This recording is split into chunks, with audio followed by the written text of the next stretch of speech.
ಕನ್ನಡ ಚಿತ್ರರಂಗದಲ್ಲಿ ಹೊಸ ಸಿನಿಮಾ ಬರ್ತಿದೆ. ಅದುವೇ ಸೈಕಾಲಜಿಕಲ್ ಥ್ರಿಲ್ಲರ್ ಸಿನಿಮಾ ಅಂತಾನೆ ಹೇಳ್ಬೋದು. ಈಗಾಗಲೇ ಸೈಕಾಲಜಿಕಲ್ ಸಿನಿಮಾಗಳು ನೀವು ನೋಡಿರ್ತೀರಾ, ಆದರೆ ಇದು ಯಾವ ರೀತಿ ಅನ್ನುವಂಥದ್ದು ಮೈಂಡ್ ಬೆಂಡ್ ಮಾಡುವಂತಹ ಸೈಕಾಲಜಿಕಲ್ ಸಿನಿಮಾ ಇದಾಗಿರುವಂಥದ್ದು. ಅದುವೇ ಗ್ರೀನ್. ಸದ್ಯಕ್ಕೆ ನನ್ನೊಟ್ಟಿಗೆ ಇರುವಂಥವರು ಯಾರು ಅಂದರೆ ಅವರು ಕೂಡ ಗ್ರೀನ್ ಟೀ ಶರ್ಟ್ ಹಾಕೊಂಡಿದ್ದಾರೆ. RJ ವಿಕ್ಕಿ ಅವರು. ಸೊ ನಮಸ್ತೆ. ನಮಸ್ಕಾರ. ಇತ್ತೀಚೆಗಷ್ಟೇ ನಿಮ್ಮ ವಿದ್ಯಾಪತಿ ಸಿನಿಮಾ ಕೂಡ ಒಂದೊಳ್ಳೆ ರೆಸ್ಪಾನ್ಸ್ ಪಡೆದುಕೊಳ್ತಾ ಇದೆ ಥಿಯೇಟ್ರಲ್ಲಿ. ಆ ಖುಷಿ ಜೊತೆಗೆ ಗ್ರೀನ್ ವಿದ್ಯಾಪತಿ ಥಿಯೇಟ್ರ್ ಬಂದಾಯಿತು, ಈಗ ಗ್ರೀನ್ ಥಿಯೇಟ್ರ್ ಬರಬೇಕು. ಥಿಯೇಟ್ರ್ ಬರೋದಕ್ಕೆ ಎಲ್ಲ ಸಾಹಸಗಳು. ಇವತ್ತು ಟೀಸರ್ ಅಷ್ಟೇ ಲಾಂಚ್ ಮಾಡಿದ್ದೀವಿ. ಸೊ ವಿದ್ಯಾಪತಿ ಆಯಿತು, ಥಿಯೇಟ್ರ್ ಬಂದಾಯಿತು, ನೋಡಿ ಖುಷಿ ಪಟ್ಟಿದ್ದಾಯಿತು. ಈಗ ಗ್ರೀನ್ ಈ ಕಣ್ಗಳು ನೋಡಿದೆ, ಸೊ ಪ್ರೇಕ್ಷಕರ ಕಣ್ಗಳು ನೋಡಬೇಕು. ಜಗತ್ತಿನಾದ್ಯಂತ ಅಬೌಟ್ 14 ರಾಷ್ಟ್ರಗಳಲ್ಲಿ ಬೆಸ್ಟ್ ಫಿಲಮ್ ಅಂತ ಅವಾರ್ಡ್ ತೊಗೊಂಡಿರ್ಬೋದು. ಬೆಸ್ಟ್ ಮೈಂಡ್ ಬೆಂಡಿಂಗ್ ಥ್ರಿಲ್ಲರ್ ಮತ್ತು best psychological film, best director of the future. So ಈ ಥರ ಎಲ್ಲ ಕಾನ್ಸ್ ಫಿಲ್ಮ್ ಫೆಸ್ಟಿವಲ್ ಫ್ರಾನ್ಸಲ್ಲೆಲ್ಲ ಈ ಥರ ಎಲ್ಲ ಅವಾರ್ಡ್ಸ್ ತೊಗೊಂಡ್ರೋ ಫಿಲಮ್ ಒಂದು ವರ್ಷ ಬರೀ ಅವಾರ್ಡ್ಸಲ್ಲೇ ಇದ್ದಂಥ ಫಿಲಮ್ ಈಗ ಪ್ರೇಕ್ಷಕರ ಮುಂದೆ ಬರ್ತಾಯಿದೆ. ಸೊ ಅದಕ್ಕೆ ಹೇಗೆ ಬರುತ್ತೆ, ಯಾವ ಥರ ಬರುತ್ತೆ, ಅದಕ್ಕೆಲ್ಲ ಸಿದ್ಧತೆಗಳನ್ನು ಮಾಡ್ಕೊಳ್ತಾ ಇದ್ದೀವಿ. ಆ್ಯಂಡ್ ವೈ ಗ್ರೀನ್ ಅಂದರೆ ಅದಕ್ಕೆ ಉತ್ತರ ಇಲ್ಲ. ಕೆಲವು ಅದೊಂದು ಮಾತಿದು ಒಳ್ಳೆ ಅದ್ಭುತವಾದ ಮಾತದು. ರೈಟರು ಪೆನ್ ತೊಗೊಂಡು ಬರೆಯೋಕ್ಕೆ ಶುರು ಮಾಡಿದಾಗ ಈ ಪಾತ್ರ ಇವರೇ ಮಾಡಬೇಕು ಅಂತ ಫಿಕ್ಸ್ ಆಗಿರುತ್ತಂತೆ. ಅದು ಹಣೆ ಬರದಲ್ಲಿ ಬರೆದಿದ್ರೆ if it is meant you it will come to you ಅಂತ ಬಂದೇ ಬರುತ್ತೆ, ಕಾಯಬೇಕಷ್ಟೇ. ಅಂದರೆ ಈಗಾಗಲೇ ಫಿಲ್ಮ್ ಫೆಸ್ಟ್ ಇರ್ಬೋದು, ಅದರಲ್ಲಿ ಏನಾದರೂ ಭಾಗಿಯಾಗಿತ್ತಾ ನಿಮ್ಮ ಸಿನಿಮಾ? ಅದ್ರ ಬಗ್ಗೆ ಅಪ್ರೋಚ್ ಮಾಡಿದ್ರ ಅಂತ? ಅಕ್ರೋಸ್ ಅಂದರೆ ನಮ್ಮ ಕೋಲ್ಕತ್ತಾ ಫಿಲ್ಮ್ ಫೆಸ್ಟಿವಲ್ ಆಗಿರ್ಬೋದು, ಬೆಂಗಳೂರಲ್ಲಾಗಿರ್ಬೋದು, ಮತ್ತು ಫ್ರಾನ್ಸಲ್ಲಿ, ಸ್ವೀಡನಲ್ಲಿ, Switzerland, Dubai, Dubai, USA, Chicago. So ಎಲ್ಲ ಕಡೆ ನಾವು ನಾಮಿನೇಷನ್ಸ್ ಕಳಿಸ್ಬೇಕಾದ್ರೆ 100 ಸಿನಿಮಾಗಳಿರುತ್ತೆ. ಶಾರ್ಟ್ ಲಿಸ್ಟ್ ಆಗೋದು ಟಾಪ್ 50, ಟಾಪ್ 20, ಟಾಪ್ 10, ಟಾಪ್ 5, ಅದ್ರಲ್ಲಿ ವಿನ್ನರ್ ಆಗೋದು. ಸೊ ಜಗತ್ತೇ ಕಾಂಪಿಟೇಷನ್ ಅಲ್ವಾ ಸಿನಿಮಾ ಅಂದರೆ. ಇಟ್ ಇಸ್, ನನಗೆ ಗೊತ್ತಿರೋಂಗೆ cinema is a luxury business. ಈ ಲಕ್ಸುರಿ ಬಿಸ್ನೆಸ್ ಮಾಡೋಕ್ಕೆ ತಾಕತ್ತಿರಬೇಕು. ಆ ತಾಕತ್ತು ರಾಜ್ ವಿಜಯ್ ಸರ್ಗಿತ್ತು. ಆ್ಯಂಡ್ ನನ್ನ ನಿರ್ದೇಶಕರು ಒಳ್ಳೆ ಪಾತ್ರ ಕೊಟ್ಟಿದ್ದಾರೆ, ರಾಜೀವ ಅಂತ. ಮೈಂಡ್ ಬೆಂಡಿಂಗ್ ಥ್ರಿಲ್ಲರ್ ಮಜಾ ಇರುತ್ತೆ ನೋಡಿ ನೀವು. ನಿಮ್ಮ ಧ್ವನಿಯನ್ನು ರೇಡಿಯೋದಲ್ಲಿ ಕೇಳ್ತಾ ಇದ್ರು. ಯಾವಾಗ ಅಭಿನಯ ಶುರು ಮಾಡಿದ್ರಿ ಅದ್ರ ಬಗ್ಗೆ ಏನಾದರೂ ಕಾಮೆಂಟ್ಸ್ ಬಂದಿತ್ತಾ ನಿಮಗೆ? ಅಂದರೆ ಮರೆಯೋಕ್ಕಾಗಲ್ಲ, ಇದು ನಾನು ತುಂಬ ನೆನಪಿದೆ ಅನ್ನೋದಾದರೆ. ಮೊದಲನೇ ಪರಿಚಯ ಆಗಿದ್ದು ಲೂಸ್ ಕನೆಕ್ಷನ್ ಅನ್ನೋ ವೆಬ್ ಸೀರೀಸ್ ಮುಖಾಂತರ 2017ರಲ್ಲಿ. ಸೊ ಸುನಿಲ್ ರಾವ್ ಅವ್ರ ಜೊತೆಗೆ ಆ್ಯಕ್ಟ್ ಮಾಡಿದ್ದೆ. ಆ್ಯಂಡ್ ಮೈ ಗುರು ಆಕ್ಸಿಡೆಂಟಲಾಗಿ ಆರ್ಟಿಸ್ಟ್ ಆಗಿದ್ದು. ಆರ್ಟಿಸ್ಟ್ ಆದಮೇಲೆ ಅರ್ಥ ಆಯಿತು, ಆಳ ಆಗಲ್ಲ, ಭಾಳ ವ್ಯಾಪಕವಾಗಿದೆ. ತಿಳ್ಕೋಬೇಕು ಅಂದರೆ ಒಂದು ಇಡೀ ಜನ್ಮ ಇದ್ರೂ ಸಾಲದು ಕಲಿಯೋಕ್ಕೆ, ಅಷ್ಟು ವಿಷಯ ಇರುತ್ತೆ. ಬಟ್ ಅದೇ ಥರ ಒಬ್ಬ ಕಲಾವಿದನ್ನು ಉಪಯೋಗಿಸ್ಕೊಳ್ಳೋಂಥ ನಿರ್ದೇಶಕರು ಭಾಳ ಮುಖ್ಯ ಆಗ್ತಾರೆ, ರೈಟರ್ಸ್ ಭಾಳ ಮುಖ್ಯ ಆಗ್ತಾರೆ. ಸೊ ಆ ಥರ ಹುಡ್ಕೊಂಡು ಹೋಗ್ತಾ ಇರಬೇಕಷ್ಟೇ. ನಮ್ಗೆ ಹಸಿವಿದ್ದಾಗ ಊಟ ಎಲ್ಲಿ ಸಿಗುತ್ತೆ ಅಂತ ಗೊತ್ತಾಗುತ್ತೆ, ಹೋಗಿ ತಿಂತೀವಿ. ದಾಹ ಆದಾಗ ನೀರು ಕುಡಿತೀವಿ, ಹಾಗೆ ಹಸಿವು ಇರಬೇಕಷ್ಟೇ. ಯಾವತ್ತಾದ್ರೂ ಪ್ರಶ್ನೆ ಬಂದಿತ್ತಾ ನಿಮಗೆ, ನಾನು ಅಭಿನಯ ಮಾಡ್ಬೋದಾ, I am A good actor ಅನ್ನೋಂಥದ್ದು? ಗುಡ್ ಆ್ಯಕ್ಟರ್ ಅದು ಯಾವತ್ತೂ ಬರಲ್ಲ. ಅದು ಅಭಿನಯ ಮಾಡ್ಬೋದು ಅಂತ ಇವಾಗಲೂ ನೀವು ನಮ್ಮನ್ನು ಪರ್ಸ್ನಲಿ ಕೇಳಿದ್ರೆ ಇಲ್ಲ, ನಾಡೋ ಗುಡ್ ಆ್ಯಕ್ಟರ್ ಅಂತಲೇ ಹೇಳೋದು ನಾನು. ಬಟ್ ಭಾಳ ಕಷ್ಟದ ಕೆಲಸ ಅದು. ಶಿರಸಾವಹಿಸಿ ಮಾಡ್ತೀನಿ ಶಿಸ್ತಿನಿಂದ. ಈ ಸಿನಿಮಾದ ಕತೆ ಗ್ರೀನ್ ಕೇಳಿದಾಗ ಏನೇನು ಪ್ರಶ್ನೆಗಳು ನಿಮ್ಮ ತಲೆಗೆ ಬಂತು? ಏನೇನು ಪ್ರಶ್ನೆಗಳನ್ನು ನಿರ್ದೇಶಕರ ಮುಂದೆ ಇಟ್ಟಿದ್ರಿ? ಸಿಕ್ಕಾಪಟ್ಟೆ ಪ್ರಶ್ನೆ ಕೇಳಿದ್ದೀನಿ. ಅದಕ್ಕೆ ನಿರ್ದೇಶಕರು ಉತ್ತರ ಕೊಟ್ಟರೆ ಉತ್ತಮ ಅಂತ ಅನ್ಸುತ್ತೆ. ಯಾಕಂದರೆ ನಮಗೇನಂದರೆ ಒಂದೊಂದು ಶಾರ್ಟ್ಗೆ ಒಂದೊಂದು ಎಷ್ಟು ಪರ್ಫಾರ್ಮೆನ್ಸ್ ಮಾಡಬೇಕು, ಇಷ್ಟು ಮಾಡಿದ್ರೆ ಸಾಕು, ನೀವು ಇಷ್ಟು ಹೇಳಿದ್ರೆ ಸಾಕು, ಈ ಎಕ್ಸ್ಪ್ರೆಷನ್ ಕೊಟ್ಟರೆ ಸಾಕು ಅಂತಲೇ ಹೇಳಿ ಅದೊಂಥರ ಏನಂತೀರ, ತಕ್ಕಡಿ ಹಿಡ್ಕೊಂಡು ತೂಕ ಮಾಡಿ ಆ್ಯಕ್ಟಿಂಗ್ ತೊಗೊಳ್ತಾರಂತಾರಲ್ಲ, ಹಂಗೆ ಮಾಡಿಸಿದ್ದು ನಮಗೆ. ಸರ್ 100 ರೂಪಾಯಿ ಆ್ಯಕ್ಟಿಂಗ್ ಆಯ್ತು, ಬೇಡ 10 ರೂಪಾಯ್ದು ಮಾಡಿ ಸಾಕು, ಇದು ಜಾಸ್ತಿ ಆಯ್ತು ಕಡಿಮೆ ಮಾಡಿ. ಸೊ ಚೂರಾಗಿ ಕುಸಿರಿ ಕೆಲಸ ಮಾಡಿ ಕೆಲಸ ತೆಗ್ಸಿರೋದು. ಸೊ ಆ ಥರ ಕೆಲಸ ಮಾಡೋಕ್ಕೆ ಭಾಳ ಮಜಾ ಇರುತ್ತೆ. ನಾನು ಲೈಫಲ್ಲೇ ಯಾವತ್ತೂ ಅಲ್ಟ್ರಾ ಕ್ಲೋಸಪ್ ಶಾರ್ಟ್ಸ್ ನಾನು ಕೊಡಲೇ ಇಲ್ಲ. ನಮ್ಮ ಮೂಗು ಭಾಳ ಅಲ್ಟ್ರಾ ಕ್ಲೋಸಪ್, ಇಲ್ಲಿ ಬರುತ್ತೆ ಶಾರ್ಟು, ಕಣ್ಣು ಭಾಳ ಅಲ್ಟ್ರಾ ಕ್ಲೋಸಪ್, ಯಾವತ್ತದು ಮಾಡೇ ಇರಲಿಲ್ಲ. ಅದೊಂದು ಒಳ್ಳೆ ಎಕ್ಸ್ಪೀರಿಯೆನ್ಸ್ ನನಗೆ ಗ್ರೀನ್ ಚಿತ್ರದಲ್ಲಾಗಿದ್ದು.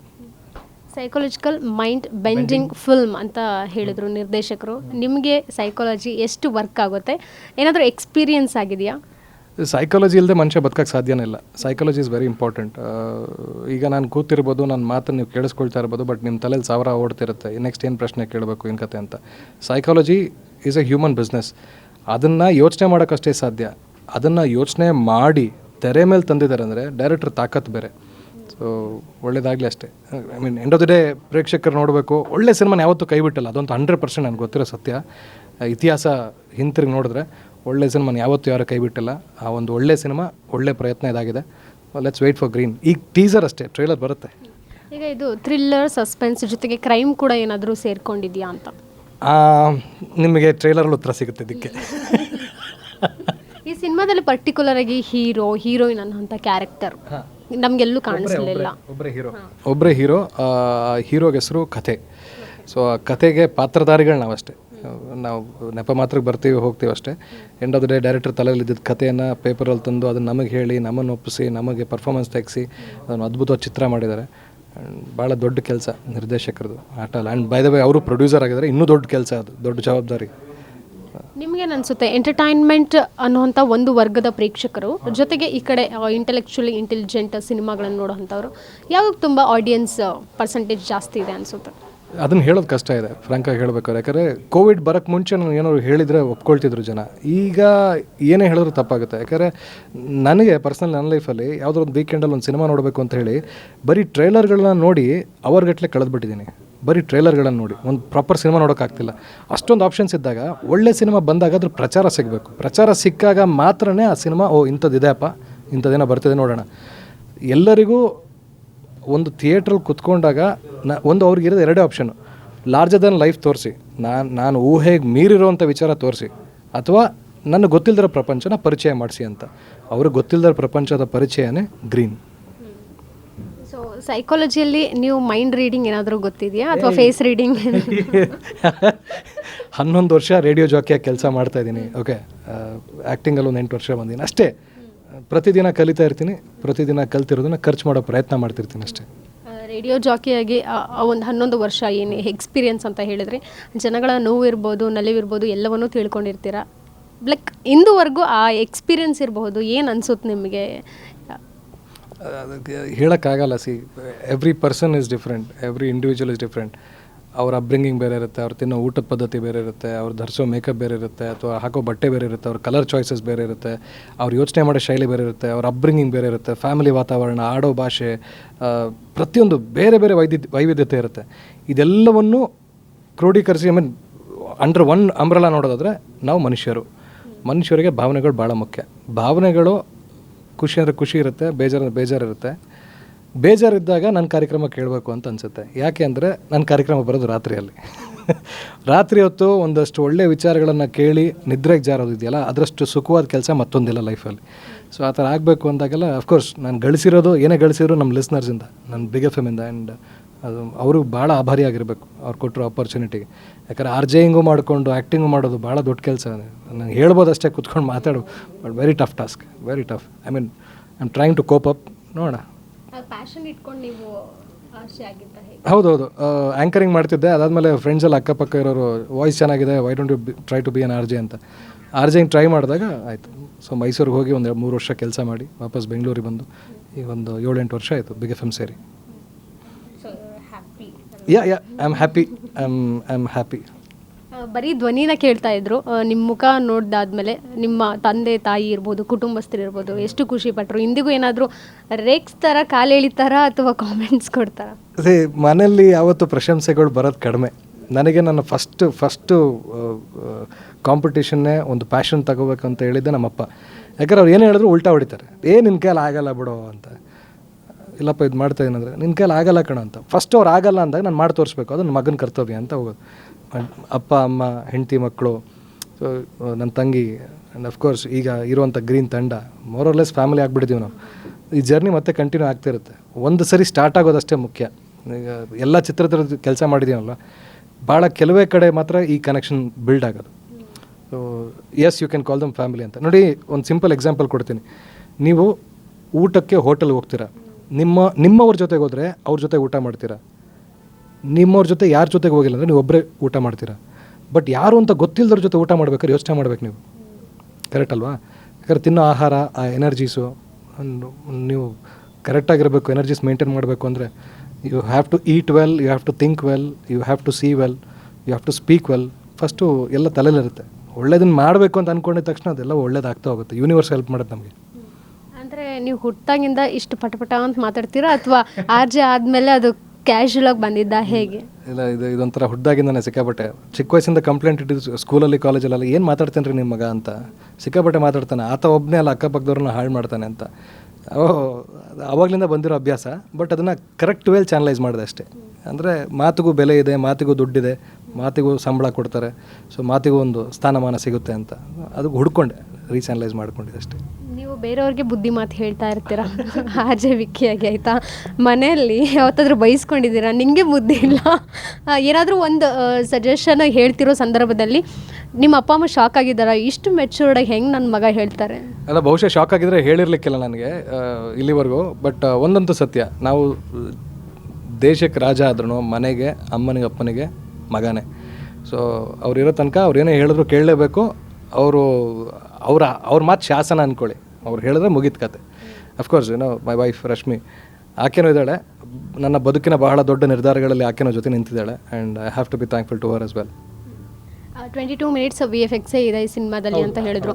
ತುಂಬ ಖರ್ಚಾಗುತ್ತೆ VFX ಅನ್ನುವಂಥದ್ದು ಮಾಡೋದಾದರೆ, ಅದು ಈ ಟೆಕ್ನಾಲಜಿ ಇಟ್ಕೊಂಡು, ಜೊತೆಗೆ ಲೋನ್ ಕೂಡ ತೊಗೊಂಡಿದ್ದೀವಿ ಒಂದಷ್ಟು ಬ್ಯಾಂಕ್ಗಳಿಂದ ಅಂತ ಹೇಳಿದ್ರು. ಅಲ್ಲ, ಡೈರೆಕ್ಟರೇ ರಿವೀಲ್ ಮಾಡಿದ್ದಾಯಿತು. ಅಲ್ಲ, ಲೋನ್ ತೊಗೊಂಡಿದ್ರೆ ಮಾಡಿದರೆ. ಬಟ್ ನೋಡಿ, ಹಠ ನೋಡಿ, ನನಗೆ ಅದೇ ಅನ್ಸೋದು. ನಮ್ಮ ನಿರ್ದೇಶಕರು ರಾಜ್ ವಿಜಯ್ ಅವ್ರು ನೋಡಿದಾಗ, ಒಬ್ಬ ಮನುಷ್ಯನಿಗೆ ಹಠ ಇದ್ದರೆ ಈ ಮನುಷ್ಯನ ಥರ ಇರಬೇಕು ಹಠ ಅಂತ. ಯಾಕಂದರೆ ಹಠ ಇರೋದು ಓಕೆ, ಎಲ್ಲೋ ಒಂದು ಕಡೆ ಗಿವ್ ಅಪ್ ಮಾಡ್ಕೊಬಿಡ್ತೀವಿ, ಬಿಟ್ಕೊಟ್ಬಿಡ್ತೀವಿ. ನಮ್ಮ ಕನಸುಗಳನ್ನು ಆಸೆ ಈಡೇರಿಸ್ಕೊಳಕ್ಕಾಗಲ್ಲ, ಬಿಟ್ಬಿಡ್ತೀವಿ. ಬಟ್ ಇವರು ಹಂಗಲ್ಲ, ಪಣ ತೊಟ್ಟು ಮಾಡೇ ಮಾಡ್ತೀನಂತ ಹರಸಾಹಸಗಳನ್ನು ಮಾಡಿ ಫಿನಿಷ್ ಮಾಡಿದ್ದಾರೆ. ಆ ಹಠಕ್ಕೆ ಮೆಚ್ಕೊಂಡೆ. ದುಡ್ಡು ಯಾವ್ದು ಬೇಕಾದ್ರೂ ದುಡಿಬೋದು ನಾವು. ಬ್ರೈನ್ ಇಸ್ ಮೈಟಿಯರ್ ದನ್ ಮನಿ. ತಲೆ ಇದ್ದರೆ ದುಡ್ಡು ಬರುತ್ತೆ. ಬಟ್ ಕೆಲಸ ಇದೆಯಲ್ಲ, ಕೆಲಸಕ್ಕೆ ಅದು ನೀವು ಹೆಂಗೆ, cinema is a luxury business ಹೇಳಿದ್ನಲ್ಲ, ನೀವು ಎಷ್ಟು ಖರ್ಚು ಮಾಡ್ತೀರೋ ಅಷ್ಟು ತೊಗೊಳುತ್ತೆ ಅದು. ಬಟ್ ಏನೇ ಖರ್ಚು ಮಾಡೋದು ಎಂದಾದರೆ ಫ್ರೇಮ್ ಚೆನ್ನಾಗಿ ಕಾಣಿಸ್ತಿದೆಯಾ, ಕ್ಯಾರೆಕ್ಟರ್ಸ್ ಚೆನ್ನಾಗಿ ಪರ್ಫಾರ್ಮ್ ಮಾಡ್ತೀರಾ, ಮ್ಯೂಸಿಕ್ ಕರೆಕ್ಟ್ ಸಿಂಕ್ ಇದೆಯಾ, ಒಳ್ಳೆ ಎಡಿಟಿಂಗ್ ಮಾಡಿದಾರ, ಜನ ನೋಡಿದವ್ರು ಕೂತ್ಕೊಂಡವರು ಅಬ್ಬಾ ಚೆನ್ನಾಗಿತ್ತು ಅಂತಾರ, ಅಲ್ಲಿಗಷ್ಟೇ ಚಪ್ಪಾಳೆ ಬರೋದು, ಶಿಳ್ಳೆ ಬರೋದು. ಸೊ ಅದು ಈ ಕಾಲಘಟ್ಟದಲ್ಲಂತೂ ತಗೊಳ್ಳೋದು ಭಾಳ ಕಷ್ಟ ಇದೆ. But keeping fingers crossed, it's always for Green. So ಇಂಡಸ್ಟ್ರಿನಲ್ಲಿ ನಿಮ್ಗೇನಾದರೂ ಡಿಸೈರ್ ಇದೆಯಾ, ಇದು ಮಾಡಬೇಕು, ಇಷ್ಟು ನೆಕ್ಸ್ಟ್ ಇಯರ್ ಅಷ್ಟೊತ್ತಿಗೆ ನನಗೆ ಇದನ್ನು ಕೇಪಬಲ್ ಇದ್ದೀನಿ, ಮಾಡಿ ಮುಗಿಸ್ಬೇಕು ಅನ್ನೋವಂಥದ್ದು ನಿಮ್ಗೆ ನೀವೇ ಒತ್ತಡ ಹಾಕ್ಕೊಂಡಿರೋದು, ಫೋಕಸ್ ಮಾಡ್ತಿರೋವಂಥದ್ದು ಇದೆಯಾ, ಅಥವಾ ಜಸ್ಟ್ ಗೋ ವಿತ್ ದ ಫ್ಲೋನ?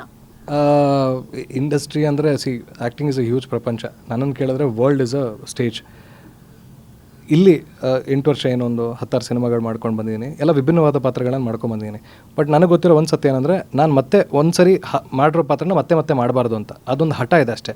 ಅದು ಬಿಟ್ಟರೆ ಯಾರೇ ಕೆಲಸ ಕೊಟ್ಟರು ಹೋಗಿ ಅದನ್ನು ಹೇಗೆ ಇನ್ಸಿಂಕ್ ಆಗಬೇಕು, ಯಾವ ಥರ ಕ್ಯಾರೆಕ್ಟರೈಸೇಷನ್ ತೊಗೋಬೇಕು, ಅದೆಲ್ಲ ಸಾಹಸಗಳನ್ನು ತಾಲೀಮ್ಗಳನ್ನು ಮಾಡಿ ಪರ್ಫಾರ್ಮ್ ಮಾಡೋಂಥ ತಾಕತ್ತಿದೆ. ಕೆಲಸ ಬರಬೇಕಷ್ಟೇ. ಸೊ ಈ ಕೆಲಸ ಬರಬೇಕು ಅಂತೇಳಿ ಸುಮ್ಮನೆ ಕೂತ್ಕೊಂಡ್ರೂ ಆಗಲ್ಲ, ತಂಡ ಕಟ್ಟಬೇಕು. ಈ ತಂಡದ ಜೊತೆ ಇದ್ದೀನಿ. ಈ ತಂಡ ಒಂದು ಸಿನಿಮಾ ನಂಬ್ಕೊಂಡು ಬಂದಿಲ್ಲ, 10 ಸಿನಿಮಾ ಮಾಡಬೇಕು ಅಂತಿದ್ದಾರೆ. So the journey are started. And ನನ್ನ ಡೈರೆಕ್ಟರ್ಸ್, ನನ್ನನ್ನು ಆರ್ಟಿಸ್ಟ್ ಮಾಡಿದಂಥ ದೇವರುಗಳು Yasham, Haseen and Raghushastri, loose connection web series. ಇದೇ ವೇದಿಕೆ, ಇದೇ ಸ್ಟೇಜು 8 ವರ್ಷದ ಹಿಂದೆ ನಮ್ಮದು ಫಸ್ಟು ಪ್ರೀಮಿಯರ್ ಆಗುತ್ತೆ. ಅವತ್ತು ನಾಸಾ ಅಂತ ಒಂದು ಕ್ಯಾರೆಕ್ಟರ್ ಇಂಟ್ರಡ್ಯೂಸ್ ಆಗುತ್ತೆ. ಗುರು ನೀನು ಸ್ಟಾರ್ ಆಗ್ತೀಯ ಅಂತಾರೆ. ಇದೇ ವೇದಿಕೆಯಲ್ಲಿ ಹೇಳ್ತಾರೆ. ಸ್ಟಾರ, ನೀವು ಒಂದೇ ಒಂದು ಪ್ರಾಜೆಕ್ಟ್ ನೋಡ್ಬಿಟ್ಟು ಹೆಂಗೆ ಜಡ್ಜ್ಮೆಂಟ್ ಮಾಡ್ತಾರೆ ಇವರು, ತಪ್ಪಲ್ವಾ ಅಂತ ಅನಿಸುತ್ತೆ. ಆಮೇಲೆ ಹೋಗ್ತಾ ಗ್ರ್ಯಾಜುವಲಿ ಅರ್ಥ ಆಗುತ್ತೆ, ಓಕೆ ನಾನು ಚೂಸ್ ಮಾಡ್ಕೊಳ್ಳೋ ಪಾತ್ರಗಳು ನೋಡ್ತಾ ಇದ್ದಾರೆ. ಎಲ್ಲೋ ಒಂದು ಕಡೆ ನನ್ನ ದೂರದ ಗೆಳೆಯ ಆಗಿರ್ಬೋದು, ಅಬ್ರಾಡಲ್ಲಿರೋ ಫ್ರೆಂಡ್ಸ್ ಆಗಿರ್ಬೋದು, ಅವ್ರು ನಮ್ಮನ್ನು ಕ್ಲೋಸ್ ಅಬ್ಸರ್ವ್ ಮಾಡ್ತಿರ್ತಾರೆ. ಅವ್ರು ಪ್ರತಿದಿನ ಮೆಸೇಜ್ ಮಾಡಲ್ಲ, ತಿಂಗಳಿಗೊಂದ್ಸರಿ, ಹಬ್ಬ ಹರಿದಿನಕ್ಕೂ ವಿಶಸ್ ಕಳ್ಸಲ್ಲ. ಏನಾದ್ರು ನಮ್ಮ ಕೆಲಸ ಅವ್ರಿಗೆ ರೀಚ್ ಆಯಿತು ಅಂದರೆ ಫಸ್ಟ್ ಮೆಸೇಜ್ ಮಾಡ್ತಾರೆ, ಗುರು ನೀನು ಇಕ್ಕಟ್ಟು ಸಿನಿಮಾ ಮಜಾ ಆಯ್ತು ಕಣೋ, ಡೂಡ್ ಮಗ ಏನೋ ಹಂಗೆ ಮಾಡಿದ್ಯಾ, ಜಿರಳೆಲ್ಲ ತಿಂದಿದ್ದೀನೋ, ಈ ಗುರು ಕಷ್ಟ ಇದೆ ಗುರು ಅಂತಲ್ಲ. ಸೊ ಆ ಥರ ಎಲ್ಲ ಹೇಳಿದಾಗ ಖುಷಿ ಆಗುತ್ತೆ. ಅವತ್ತಿನ ದಿನಕ್ಕೆ ಕಷ್ಟ ಆದ ನನಗೆ ಆ ಶಾರ್ಟ್ ಕೊಡೋಕ್ಕೆ, ಏನು ಗುರು ಏನೋ ಮಾಡಿಬಿಟ್ಟೆ ನನ್ನ ಲೈಫಲ್ಲಿ ಅಂತ. ಬಟ್ ಅದನ್ನು ತೆರೆ ಮೇಲೆ ನೋಡಿದಾಗ, ಗುರು nice, this is something good that I've done. That was my toughest ಅದು ನಾನು ಕೇಳಿದ್ರೆ. ಆ್ಯಂಡ್ ರಾಜೀವ, ನೀವು ಟ್ರೇಲರಲ್ಲಿ ಗೊತ್ತಾಗುತ್ತೆ ಅದು ಪಾತ್ರ ಹೇಗಿರುತ್ತೆ ಅಂತ. Will wait for it. ಕೊನೆಯದಾಗಿ ಏನಂದರೆ, ಸದ್ಯಕ್ಕೆ ಆಗ್ತಿರೋಂಥ ಒಂದು ಡೆವಲಪ್ಮೆಂಟ್ ನಿಮಗೂ ಗೊತ್ತಿದೆ, ಕಾಶ್ಮೀರದ್ದು ಪಹಲ್ಗಾಮಲ್ಲಿ ಏನು ನಡೀತು ಅನ್ನೋವಂಥದ್ದು ಪ್ರತಿ ಭಾರತೀಯರಿಗೂ ಆ ಒಂದು ಇನ್ಸಿಡೆಂಟ್ ನೋಡಿದ ತಕ್ಷಣ ನಾವೆಲ್ಲ ಮರ್ತು ಬಿಡ್ತೀವಿ, ಜಾತಿ ಧರ್ಮ ಅನ್ನುವಂಥದ್ದು ಮರ್ತು ಬಿಡ್ತೀವಿ ಆ ಇನ್ಸಿಡೆಂಟ್ ಬಂದಾಗ. ಪರ್ಸ್ನಲಿ ನಿಮಗೆ ಇರಬಹುದು ಆ ಕ್ಷಣ, ಆ ಒಂದು ದಿನ ಏನು ಅನ್ನಿಸ್ತು? It's like A black day. ಇಲ್ಲ, ಇಟ್ಸ್ 100% ಬ್ಲ್ಯಾಕ್ ಡೇ. ಜಗತ್ತಲ್ಲಿ ಯಾವುದೇ ಮನುಷ್ಯನ ಜೀವ ಆದರೂ ಜೀವನೇ. ಈಗ ಒಂದು ಇರುವೆಗೆ ಹೊಸ್ಕ ಹಾಕಿದ್ರೆ ಇರುವೆ ಸತ್ತೋಗುತ್ತೆ, ಮನುಷ್ಯನ ಹೊಸ್ಕ ಹಾಕಿದ್ರೆ ಮನುಷ್ಯ ಸತ್ತೋಗ್ತಾನೆ. ಇರುವೆಗೂ ಜೀವನೇ, ಮನುಷ್ಯನಿಗೂ ಜೀವನೇ ಅಲ್ವಾ? ಬಟ್ ಮನುಷ್ಯನ ಹೊಸ್ಕ ಹಾಕೋಕ್ಕೆ I am totally against it, ತಪ್ಪದು. ಆ್ಯಂಡ್ ನಮ್ಮ ದೇಶ ಎಲ್ಲ ಅದೇನು ಹೇಳ್ತಾರಲ್ಲ, ಯುದ್ಧ ಕಾಲೇ ಶಸ್ತ್ರಾಭ್ಯಾಸ ಮಾಡೋ ದೇಶ ಅಲ್ಲ, ಪ್ರತಿದಿನ ಶಸ್ತ್ರಾಭ್ಯಾಸ ಮಾಡೋ ದೇಶ ನಮ್ಮದು. ಅದೇನು ಉತ್ತರ ಕೊಡಬೇಕು ಕೊಡ್ತಾರೆ, ತಕ್ಕ ಶಾಸ್ತಿ ಮಾಡ್ತಾರೆ. ಜಾತಿ ರಾಜಕಾರಣ ನಡೀತಿದೆ ಅನ್ನೋವಂಥದ್ದು ಸಹ ಇಲ್ಲಿ ಹುಟ್ಟಾಕೊಳ್ಳುತ್ತೆ ಪ್ರಶ್ನೆ ಅಲ್ವಾ? ನಾವು ಸಿನಿಮಾದವರು, ನಮ್ದು ಒಂದೇ ಜಾತಿ, ಸಿನಿಮಾ ಈಸ್ ನಮ್ಮ ಜಾತಿ. ಸಿನಿಮಾದವ್ರು ಸೇಫ್ ಆಗಿಬಿಡ್ತಾರೆ.